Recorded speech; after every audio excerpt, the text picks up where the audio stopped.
చదువుకుందాం. యోహాను రాసినటువంటి మొదటి పత్రిక, యోహాను రాసినటువంటి మొదటి పత్రిక 3వ అధ్యాయము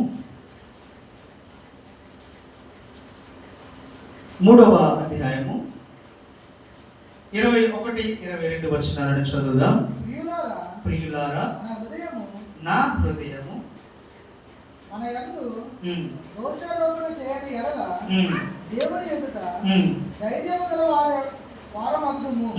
మరియు మనం ఆయన ఆజ్ఞలను కైకొనచ్చు ఆయన దృష్టికి ఇష్టమైనవి చేయించున్నాము గనుక మనమేమి అడిగినను అది ఆయన వలన మనకు దొరుకును. దేవునికి స్తోత్రం.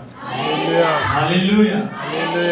ఈ విషయము ఎంతమందికి అర్థమైందో నాకు తెలియదు, కానీ చిన్న ప్రార్థన చేసుకొని వాక్యంలోనికి వెళ్దాం. సకల ఆశీర్వాదములకు కారణభూతుడైన మా ప్రియ పరలోకపు తండ్రి, మీకు వందనాలు. చదవబడినటువంటి వాక్యం కొరకు ప్రార్థన చేస్తా ఉన్నాం. నాతో మాతో మీరు మాట్లాడండి.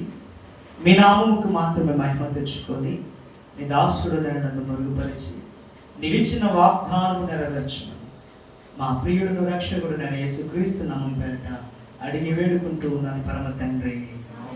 ఆమేన్. దేవునికి స్తోత్రం.